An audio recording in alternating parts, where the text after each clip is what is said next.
কথা বলেনি আপনাদের, সে বিষয়টা হচ্ছে যে তৃণমূল কংগ্রেসের অ্যাকাউন্ট নিয়ে গতকাল মহামান্য হাইকোর্ট যেটা তাদের যা বক্তব্য জানা গেছিল যে অ্যাকাউন্ট ফ্রিজ করার মতো কোনো প্রমাণ নেই। দুই, ডে টু ডে কাজ এবং এইসব ব্যবহার করা যাবে, স্পেশাল অফিসার থাকবেন। এবং একটা মারাত্মক অবজারভেশন ছিল যে যারা অর্থাৎ এই চাটন শিবির যারা অভিযোগ তুলছে তারা তো 2 মাস আগে ওই অ্যাকাউন্ট থেকে টাকা নিয়ে নির্বাচন করেছে, তারা কোন লজ্জায় এইসব অভিযোগ আনতে পারে? আমি শুনেছি, আমাকে সাংবাদিক বন্ধুরা বলেছেন যে এর পরিপ্রেক্ষিতে তারা নাকি বলেছেন তারা সুপ্রিম কোর্টে যাবেন। আমাদের পরিষ্কার খুব বক্তব্য, দ্বিচারিতার একটা সীমা থাকে, দ্বিচারিতার একটা সীমা থাকে। 2 মাস নির্বাচন, এই চাটন ঋত এবং এরা তৃণমূল কংগ্রেসের যে ব্যাংক অ্যাকাউন্ট নিয়ে অভিযোগ করছে, যে তহবিল নিয়ে অভিযোগ করছে, তৃণমূল কংগ্রেসের তহবিল আমাদের দায়িত্ব, আমাদের জুরিসডিকশন ছিল না। যারা অভিযোগ করছেন তারাও তো 2 মাস আগে তৃণমূলের ওই অ্যাকাউন্ট থেকে তাদের ব্যাংক অ্যাকাউন্টে 25 লক্ষ টাকা করে গেছে, 25 লাখ ইচ। কারণ তৃণমূল প্রার্থীদের দিয়েছে, সেটা চাটন ঋতুও নিয়েছেন, আজকের বিপ্লবী যারা তারাও নিয়েছেন। ইলেকশন কমিশনে যান, ইলেকশন কমিশনের ওয়েবসাইটে যান, সব প্রার্থীদের ডিক্লারেশন দেয়া আছে, খরচার, ইনকাম এবং এক্সপেন্ডিচার সবটা দেয়া আছে। ওখানে দেখুন, ওখানে দেখবেন আজকে যারা বড় বড় কথা বলছে তাদের মোট খরচা হয়েছে কত, কারুর 26 লাখ, কারুর 27 লাখ, আর ইনকাম দেখিয়েছে তার মধ্যে 25 লাখ এসছে, অর্থাৎ অলমোস্ট 99% এসছে তৃণমূলের অ্যাকাউন্টটা থেকে। অর্থাৎ তৃণমূলের টাকাটা আমি নিলাম, ওই অ্যাকাউন্টের ওই টাকা আমি নিলাম, আমার ভোটে খরচ করলাম, আমি এমএলএ হয়ে গেলাম, আমি টাকা ফেরত দিলাম না, অথচ আমি এখন বলছি ওই টাকাটা খারাপ, ওই ব্যাংক অ্যাকাউন্ট বন্ধ করে দেওয়া হোক। কি করে হতে পারে? দ্বিচারিতার তো একটা সীমা থাকবে। ও যদি জানতে পারে বা ওরা যদি জানতে পারে যে সেই টাকাটা খারাপ, তার টাকাটা ফেরত দিয়ে দিতে পারতো। তা সেই টাকাটা হজম করলো কেন নিজের ইলেকশনে? আজকে এত বড় বড় কথা বলছে, এই বিধানসভার মাটিতে দাঁড়িয়ে আছে এখনো, তার কারণ তৃণমূল কংগ্রেস, মমতা ব্যানার্জি তাদের দলের পরিচয় দিয়েছেন, ঘাসের ওপর জোড়া ফুল প্রতীক দিয়েছেন এবং 25 লক্ষ টাকা দিয়েছেন নির্বাচনে প্রচার করার জন্য। কত বড় অকৃতজ্ঞ বেঈমান হলে ওই টাকাটা হজম করে যে থালায় খায় সেই থালায় পটি করে।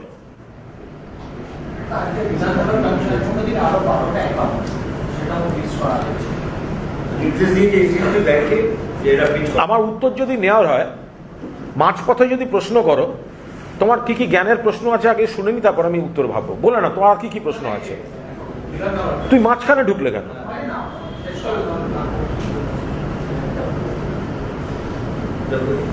যেটা আইনে আছে সেটা আইনে কোর্টে লড়াই হবে। এখন কেউ গতকালই আমরা হাইকোর্টে জানতে পেরেছি, হাইকোর্টের জাজের কথা, মাননীয় বিচারপতির কথা আমরা শুনেছি যে কোনো অভিযোগ থাকা মানেই তো সেটা মানে ফ্রিজ করে দেওয়ার মতো তথ্য প্রমাণ নেই। ফলে এটা পুরোটা একটা সাজানো প্লটে চলছে। তৃণমূলেরই একটা অংশ যারা ওই অ্যাকাউন্টের টাকায় নিজেরা এমএলএ হয়েছে, তারাও গিয়ে অভিযোগ করবে আর সরকারের পুলিশ গিয়ে বন্ধ করবে। তৃণমূলকে কি করে ডিস্টার্ব করা যায়, বাকিটা কোর্টে তৃণমূল নেতৃত্ব আইনে যেরকম লড়ছেন সেরকম লড়বেন।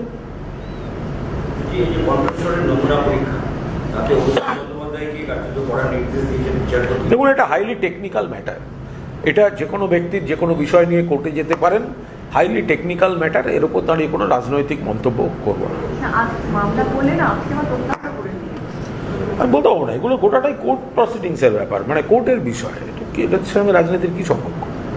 বিচারপতি বলছেন যে সব কিছুরই একটা সীমা আছে বলে মন্তব্য করেন বিচারপতি। কেন ডিলে করা হচ্ছে, তাহলে আপনি রক্ষা কবচে দিলেন?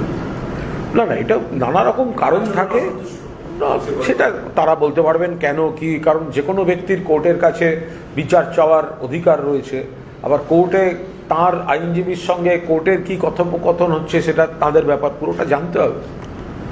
বিজেপি যে তৃণমূলের 3 জন রাজ্যসভার সাংসদ ছিলেন, তারা পদত্যাগ করলেন তৃণমূল থেকে, তারা কালকে বিজেপি জয়েন করলেন, তারা আবার রাজ্যসভার প্রার্থী হয়ে যাচ্ছেন বিজেপি। আজকে সমস্ত তারা মনোনয়নপত্র জমা দিচ্ছেন। এই পুরো ভুল বদল করে ফেলতে, এটাকে আপনি কীভাবে? দেখুন, এটা তো আপনারা সবাই বুঝতে পারছেন, একদিকে হচ্ছে কিছু লোককে মানুষ চিনে নিচ্ছে, যাদেরকে মমতা বন্দ্যোপাধ্যায় কাউকে প্রথমবার তিনি রাজ্যসভায় পাঠিয়েছেন, কাউকে অন্য রাজ্য থেকে বাংলায় নিয়ে এসে রাজ্যসভায় পাঠিয়েছেন, কাউকে একটা সুন্দরভাবে সম্মান দিয়ে ইয়াং ছেলে তাদের রাজ্যসভায় পাঠিয়েছেন। এখন ক্ষমতা মমতা বন্দ্যোপাধ্যায় যতদিন মুখ্যমন্ত্রী ততদিন সব ঠিকঠাক। এখন জওহরবাবু ইস্তফা দিয়েছিলেন আগে, তখন তো এরা কেউ ইস্তফা দেননি, পার্টির সঙ্গে মতে মেলেনি ইস্তফা দিয়ে দিয়েছিলেন প্রাক্তন সাংসদ জওহর সরকার, সসম্মানে ইস্তফা দিয়ে গেছিলেন। তো এরা তো তখন করেননি। বিধানসভা ভোটে তৃণমূল ক্ষমতাচ্যুত হওয়ার পর এদের সব বিবেক জাগরণ, ফলে এটা যে একটা মানে ঘড়ি ধরা, ক্যালেন্ডার দেখা, ক্ষমতার সঙ্গে নানা ফ্যাক্টরে যুক্ত কিছু বিষয়, সেটা মানুষ দেখছেন। কিন্তু প্রশ্ন হচ্ছে, রাজ্যসভায় বিদ্রোহীদের ইস্তফা মডেল, লোকসভায় নয় কেন? তাহলে লোকসভার তো ইস্তফা দেওয়া উচিত। রাজ্যসভার বিদ্রোহীরা যদি ইস্তফা দিয়ে বলেন এই তো আমরা ইস্তফা দিলাম, তাহলে লোকসভার 20 জন অবিলম্বে ইস্তফা দিন। তারা আছেন কোথায়? এনসিপিআই না তৃণমূল, কোথায় আছেন সেটাই তো বলতে পারছেন না। মুখে বলছেন এনসিপিআই জয়েন করে গেছি, একটা চিঠি পাওয়া যাচ্ছে তাতে আইডেন্টিটি হচ্ছে তৃণমূল কংগ্রেস, তারা আছেন কোথায়? তাহলে রাজ্যসভার বিদ্রোহে ইস্তফা সেটা আবার বিজেপি নিয়ে নেবে, আর লোকসভায় হলে আঁকড়ে থাকা, সব আলাদা হয়ে যাচ্ছে। তাহলে বিধানসভাতেও ইস্তফা দিয়ে দেওয়া উচিত, যাদের মতে মিলছে না। তা রাজ্যসভায় ইস্তফা হলে লোকসভা আর বিধানসভায় বিদ্রোহীদের ইস্তফা নয় কেন?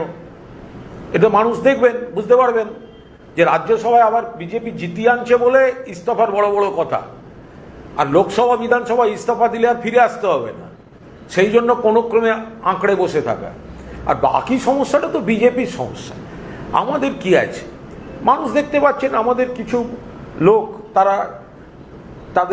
আমাদেরও নেতৃত্বের লোক চিনতে ভুল ছিল, তারা একটা দলের কঠিন সময় কর্মীদের পাশে না থেকে তারা নিজেদের ব্যক্তি অঙ্কে চেয়ার পদ এইসবের জন্য লাফাচ্ছেন করছেন। কিন্তু বিজেপি কর্মীদের কথা ভাবুন, যাদের সঙ্গে আমাদের রাজনৈতিক বিরোধ থাকে, কিন্তু তাদেরকে দল এসব এলাকায় গন্ডগোল করতে, অমুক করতে ব্যবহার করছে, একে এটা ছোঁড়ো, ওকে ওটা এ করো। আবার তৃণমূল থেকে কেউ এসে জয়েন করে ফেললে তো তারাই তো বিজেপির নেতা হয়ে যাচ্ছে। তাহলে কি বিজেপির ভালো লোক ছিল না পশ্চিমবঙ্গেও যে রাজ্যসভায় যাওয়ার মতো? যে 3 জনের 1জন 2 জনও বিজেপি থেকে দেয়া গেল না, একটু ভালো বলতে হবে, এ করতে হবে, ও করতে হবে, সেগুলো সব তৃণমূল থেকে নিতে হবে। তাহলে তৃণমূলের বিরুদ্ধে বিজেপির নেতারা কেন কথা বলবেন? আর বিজেপিটা তো কার্যত একটা তৃণমূলের অ্যালুমনি অ্যাসোসিয়েশনে পরিণত হয়েছে, প্রাক্তনী সমিতিতে পরিণত হয়েছে। সিপিএমেরও আছে, শঙ্করবাবুরা সিপিএম থেকে এসছেন, বঙ্কিমবাবুরা সিপিএম থেকে এসছেন, এরকম আছেন। তাহলে বিজেপির নিজের অংশটা কতটুকু? আমাদের আজকের মুখ্যমন্ত্রীও তো অভিজ্ঞ তৃণমূল কংগ্রেস নেতা। 3 জন ইস্তফা দিলেন, জয়েন করলেন 1 ঘন্টার মধ্যে। তাহলে এতদিন ধরে এসব কিসের গল্প? দরজা খোলা হবে না, আর এখন হচ্ছে ভেঙেছো দুয়ার এসেছো জ্যোতির্ময়। কি করে হবে? বলছে ভালো তৃণমূল, খারাপ তৃণমূল। তাহলে বিজেপি কর্মীদের কি হবে? তারা তো একটা আইডিওলজিতে তৃণমূলের বিরুদ্ধেই নয় লড়ছিলেন, তো তারা লড়লেন, তারা মিছিল করলেন, সবই করলেন। এখন তৃণমূল থেকে যারা যারা নিজেদের স্বার্থে যাবে তারাই বিজেপির নেতা। কিসের বিজেপি? ভারতের নাকি পৃথিবীর সব থেকে বড় দল? আমাদের দল থেকে রিজাইন করার 1 ঘন্টার মধ্যে আপনারা প্রার্থী তাদেরকে করতে বাধ্য হন। তা মেনে নিন যে তৃণমূলে ভালো লোক থাকে, মেনে নিন তৃণমূলে ভালো লোক থাকে, যত ভালো লোক বিজেপিতে নেই। আজকের মুখ্যমন্ত্রীও আপনাদের রাজ্যে কোনো, আপনাদের দল থেকে কোনো মুখ্যমন্ত্রী পাওয়া যায়নি। আপনাদের দলকে সরকারে আসতে গিয়ে তৃণমূলের অভিজ্ঞতা সম্পন্ন একজন প্রশাসনিকভাবে প্রাক্তন মন্ত্রী, সাংসদ, তাকে মুখ্যমন্ত্রীর দায়িত্ব দিতে হয়েছে। রাজ্যসভা 3 জন যাচ্ছেন 1 ঘন্টার মধ্যে, তাহলে বিজেপিটা কই? এটা বিজেপির যারা কর্মী সমর্থক তারা ভাববেন। আর যাকে তৃণমূলকে অ্যাটাক করবেন না, আপনি জানেন না কবে কোন তৃণমূল কোন অঙ্কে কোন স্বার্থে দুম করে আপনার দলে চলে যাবে, তাকেই তার নামে জিন্দাবাদ দিতে হবে। আপনি ভাবতে পারছেন 2 দিন বাদে আপনি কোথায় একটা কোনো অনুষ্ঠান করছেন, সেখানে গিয়ে আপনাকে ইতিহাস পড়াবেন শুভেন্দু শেখর রায়। নিন খান।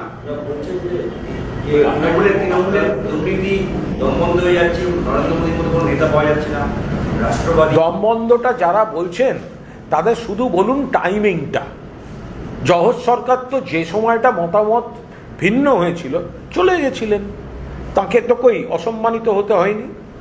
তার সঙ্গে তো এখন আমাদের ভালো সম্পর্ক, লাইন নাও মিলতে পারে, কিন্তু মমতা বন্দ্যোপাধ্যায় যতদিন ক্ষমতায় ততদিন দমবন্ধ হলো না। আর মমতা বন্দ্যোপাধ্যায় ক্ষমতা থেকে চলে যাওয়ার পর দম বন্ধ, মানুষ কিছু বোঝেন না। আর মমতাদি থাকার সময় কত রকম ভাবে SMS পাঠিয়ে তাকে পটানো যেতে পারে, নরম করা যেতে পারে, আস্থা জানানো যেতে পারে, আমি আছি সেটা বোঝানো যেতে পারে। তখন হচ্ছে মমতা ব্যানার্জি জিন্দাবাদ, আর মমতা ব্যানার্জি ক্ষমতা থেকে চলে যাওয়ার পর দমবন্ধ।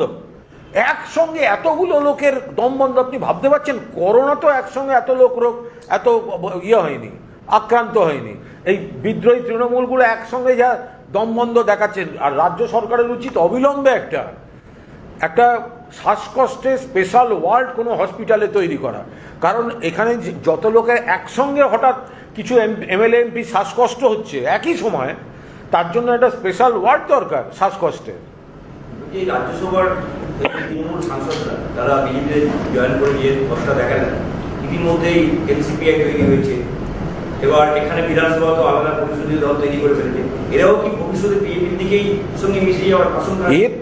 আমার একটাই পরিষ্কার কথা, রাজ্যসভায় যদি ইস্তফা দিয়ে থাকে, কারণ ওখানে বিজেপি আবার জিতিয়ে রাতারাতি ফেরত পাঠাতে পারবে। লোকসভার বিধানসভায় ইস্তফা দিচ্ছে না কেন? বিদ্রোহীদের কি করে দুরকম নীতি হতে পারে?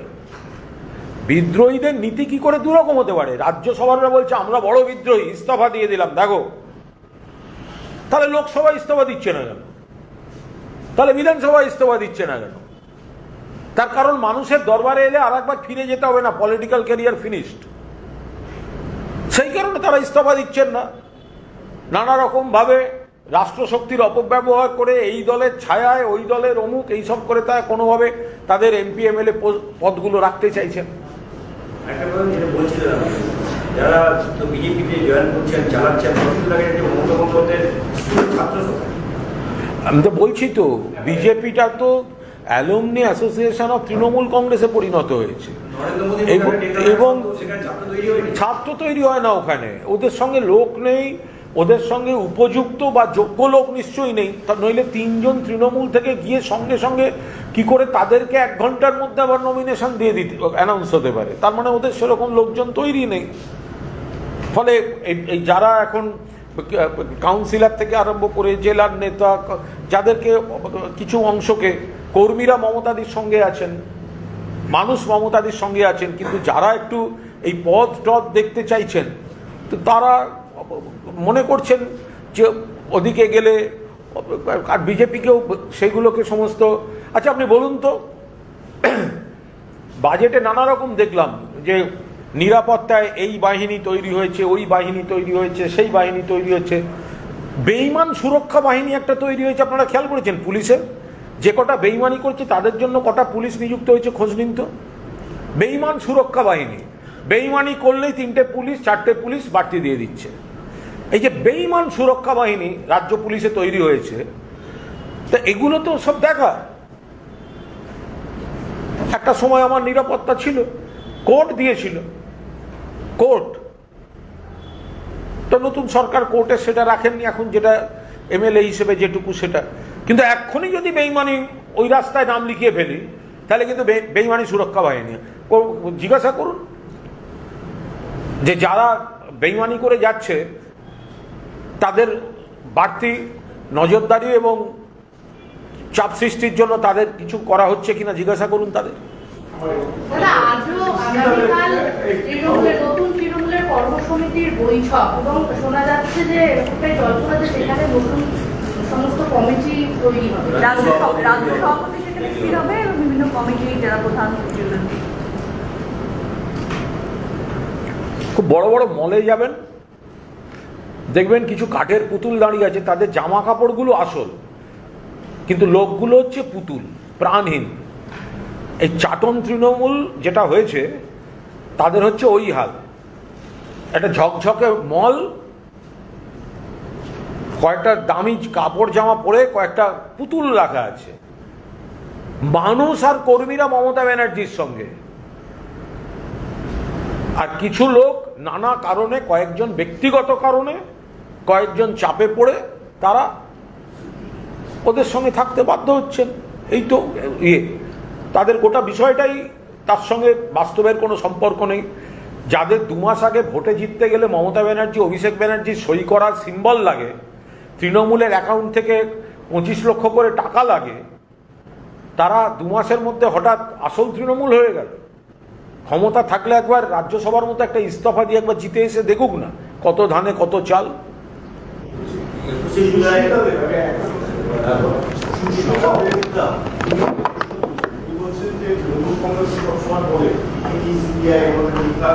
চাপ দেওয়ার জন্য, রাজনৈতিক চাপ দেওয়ার জন্য ফাঁসায়, যদি তাই হয় তবে সুমিত্রায় আত্মসমর্পণ করছেন না, সুমিত্রায় পালিয়ে বেড়াচ্ছেন না, উনি আত্মসমর্পণ করুন।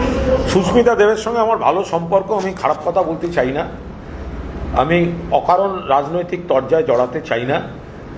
আর আপনারা কোন অংশটা তুলে কি বলছেন আমি তার উপর দাঁড়িয়ে উত্তরও দিতে চাই না। সুস্মিতা দেবের বাবা সন্তোষমোহন দেবকে মমতা বন্দ্যোপাধ্যায় আন্তরিকভাবে শ্রদ্ধা করতেন এবং সুস্মিতা দেবকে অসম থেকে কলকাতায়, এখান থেকে রাজ্যসভায় একাধিকবার পাঠানো হয়েছে, তার কাছ থেকে এগুলো অপ্রত্যাশিত। এই ধরনের কথাবার্তা অপ্রত্যাশিত। সুস্মিতা দেব তিনি যে পরিবার থেকে এসছেন, নিশ্চিতভাবে অত্যন্ত গুরুত্বপূর্ণ সম্মানীয় পরিবার, এবং সেই পরিবারের প্রতি মমতা ব্যানার্জির এতটাই কৃতজ্ঞতাবোধ, শ্রদ্ধা আছে যে সন্তোষদার মেয়েকে আমি রাজ্যসভায় পাঠাবো। এই করে তখন পার্টির মধ্যেও বলা হয়েছিল অন্য রাজ্যের থেকে কেন এখানে, কিন্তু তারপরেও মমতা বন্দ্যোপাধ্যায় একাধিক রাজনৈতিক কারণ এবং তার ব্যক্তিগত স্নেহ এবং কৃতজ্ঞতা বশত করেছেন। তাদের মুখ থেকে কথা অপ্রিয়, মানে অসৌজন্যমূলক কথাগুলো শোনাটা বোধহয় ঠিক নয়। তাদের তো প্রথমেই তাহলে বলা উচিত ছিল যে আমি তৃণমূলে যাব না। মমতা বন্দ্যোপাধ্যায় যতদিন ক্ষমতায় ছিলেন ততদিন তো এই 3 জনের কেউ বলেননি আমরা দলটা ছাড়ছি। আজকে মমতা বন্দ্যোপাধ্যায় ক্ষমতায় নেই, সবার সব রকম কথা হচ্ছে, আমরাও তো বলছি। আপনি যে বিষয়টা নিয়ে বলছেন সেই বিষয়টা তো আমিও বলেছি, তার জন্য আমাকে দল ছেড়ে যেতে হবে কেন? ইয়ার্কি মারার জায়গা পায়নি এরা। যার যা একটা ছুতো এখন এনে চাপিয়ে দেওয়ার যাচ্ছে ব্যক্তিগত এজেন্ডায়, আর চাপিয়ে দিচ্ছে একটা পলিটিক্যাল ছুতোর কারণ। আমরাও দলের সব জিনিস পছন্দ করি না, অনেক ব্যক্তি আছেন তারা, তাহলে কি আমি দল ছেড়ে না মমতা দিকে ছেড়ে চলে যাব? আমরা চেষ্টা করব আমাদের বক্তব্যগুলো দলের মধ্যে জানাতে, কাজ হলে ভালো, কাজ না হলে মিলেমিশে চলা।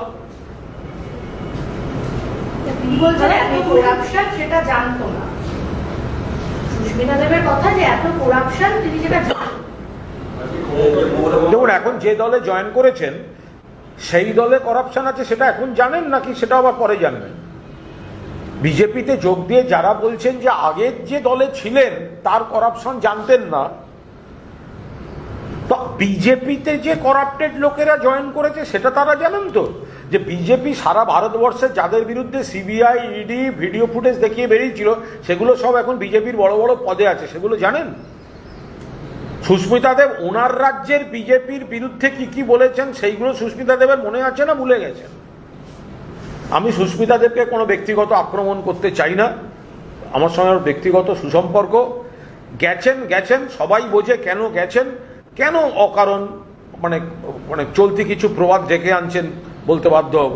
দাদা 21শে জুলাই নিয়ে আপনারা কোনো উত্তর পেলেন? 21শে জুলাই না, 21শে জুলাই নিয়ে আমরা পূর্ণাঙ্গ প্রস্তুতি আমাদের চলছে।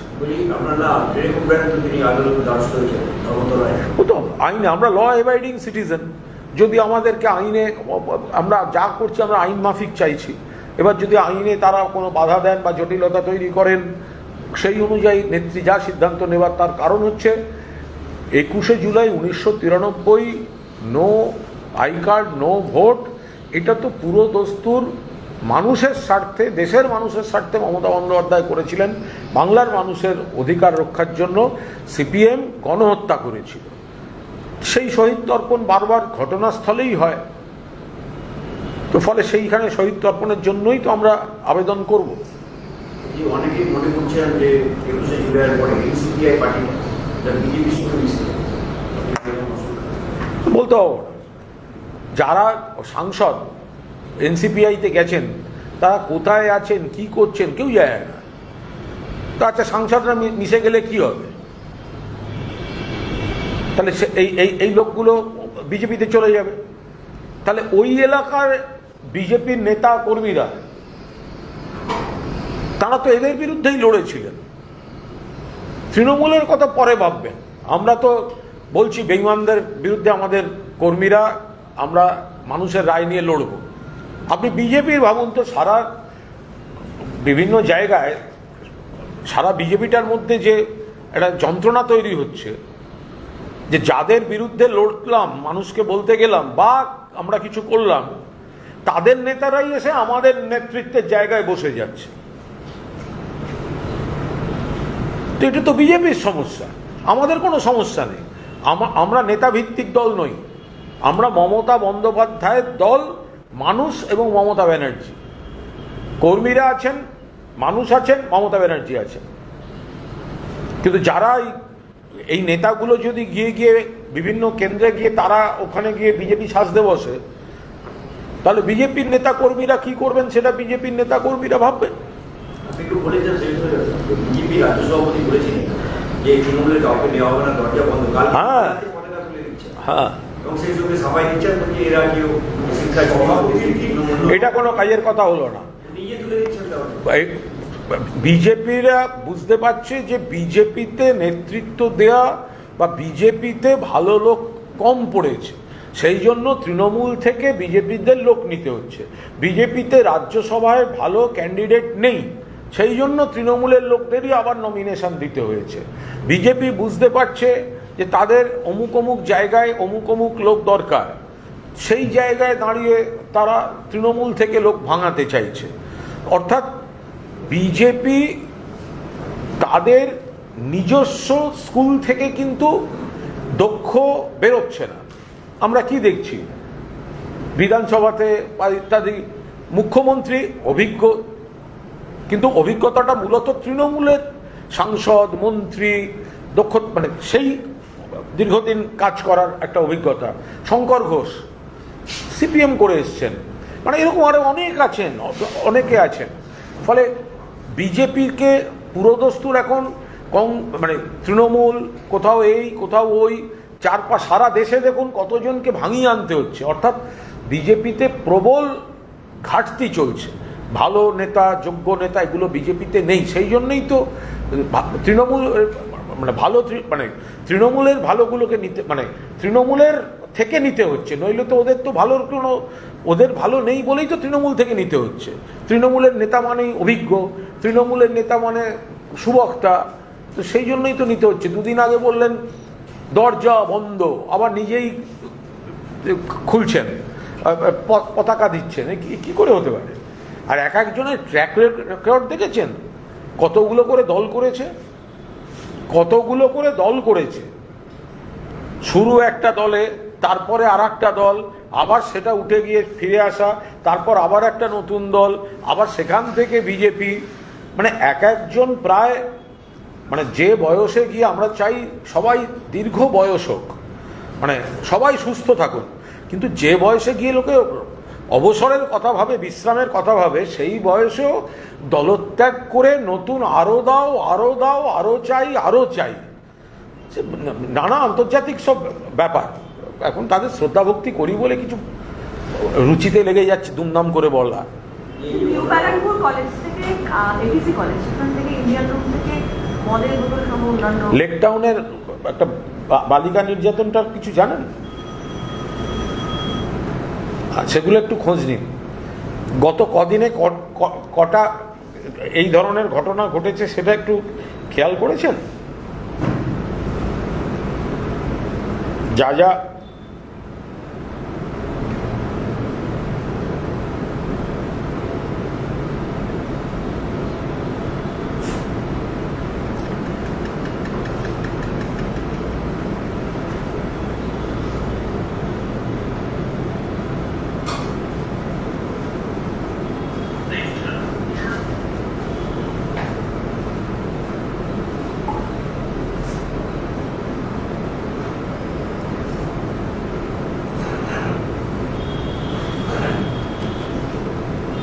তাহলে এই রইল।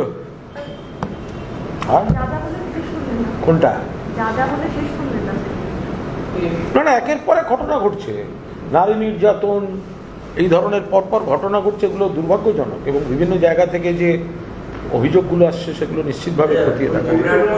মগরার পশ্চিমের তৃণমূল বিধায়ক, তিনি এখন উত্তরপ্রদেশে ফিরে গেছেন, তার এলাকায় মাটিপুরের প্রচুর ওষুধ পাওয়া যাচ্ছে, তিনি এখন উত্তরপ্রদেশে ফিরে গেছেন। ওই তো কি নাম? হ্যাঁ, স্বামী মগরার পশ্চিম। হ্যাঁ, তো ওনারা বলতে পারবেন। এখন কে কেন কি জন্য যাচ্ছেন সে সময়ের সঙ্গে সবই। শুনুন, কিছু কিছু খেলার না, মাটির নিচে ওষুধ, সেটা কে রেখেছে তো জানি না। ওর এলাকা। আরে এলাকা, আপনি ওই মাঠ থেকে কিছু পেলে স্পিকারকে ধরে আনবেন? ফলে নিশ্চিতভাবে এখন উনি তার যদি মাটির তলা থেকে বেআইনি ওষুধ পাওয়া যায়, তাহলে কোথা থেকে ওষুধ এলো, মাটির তলায় গেল কি করে, সেগুলো নিশ্চিতভাবে তদন্ত করে দেখা উচিত। আবার আমি কোনো ব্যক্তিকে ইঙ্গিত করছি না, যে এলাকার যে ব্যক্তি হোক, তারা হঠাৎ তৃণমূল থেকে একটু দূরত্ব তৈরি করলে যেন কোনো তদন্ত থেকে বেঁচে না যায়, সেটাও আবার সমানভাবে দেখায়। সেটা তো আমি নিজেই মাননীয় মুখ্যমন্ত্রীকে অনুরোধ করেছিলাম। একটা প্রশ্ন, সেটা হচ্ছে যে মহেশতলার এক পরিবার তারা অভিযোগ করেছেন যে সেবাশ্রয়ে তারা চিকিৎসা করেছিলেন, ভুল চিকিৎসা হয়েছে, তাই জন্য তাদের পা বাদ গেছে। এই নিয়ে তারা অভিষেক বন্দ্যোপাধ্যায়ের অফিসে দেখা করতে চান, তাদেরকে বলা হয় যে এখন এই ছোট বিষয়ে কথা হবে। বলতে পারবো আমি বলতে পারবো না। প্রথম কথা, যে গেছিলেন কেন, কে যেতে বলেছিল? সরকারি হাসপাতাল হয়েছে, গেলেন না কেন? আর এই কারুর চিকিৎসার গাফিলতিতে অসুবিধা হওয়াটা অত্যন্ত দুঃখের, কিন্তু এগুলো যে কোনো অনেক নামী চিকিৎসকের হাতেও একটা দুর্ভাগ্যজনক কিছু ব্যতিক্রমী বিচ্ছিন্ন ঘটনা ঘটে যায়। ফলে সবটাই এখন টার্গেট করে নিয়ে একদিকে করা। প্রথম কথা, যেতে কে বলেছিল? গেছেন কেন? কেন গেছেন? যদি কোনো জেনুইন বড় রোগ থাকে, আপনার হাউস ফিজিশিয়ান এতদিন যাদের দেখাতেন, কোনো বড় হাসপাতালে না দেখিয়ে একটা শিবির হচ্ছে, আপনি সেখানে চলে গেলেন। যাই হোক, যেটা হবে, এখন একটা হাওয়া চলছে বলে সবসময় একদিকে তাক করে বলে যাও, এটার কোনো কাজের কথা হবে না। নভেম্বরে ভাটপাড়া পুরসভায় ভোট হবে, সব একাডেমিক পুরসভায় ভোট হবে, সেই নিয়ে আজকে পৌর প্রশাসকদের সঙ্গে বৈঠক করলেন, করে এমন বার্তা দিয়েছেন। বলতে পারবো না সম্পূর্ণ কি রাজ্যসভার ওই ভোট নিয়ে সংখ্যাগরিষ্ঠতার বিচারে, যেটা আপনার এত সংখ্যাগরিষ্ঠতা নেই, সেক্ষেত্রে ভোটটা যে আসছে, আপনাদের কি স্ট্যান্ড পয়েন্ট হবে রাজ্যসভার? না, তো আমার এত কই রাজ্যসভা নির্বাচনে কি আপনারা প্রতিদ্বন্দ্বিতা করবেন?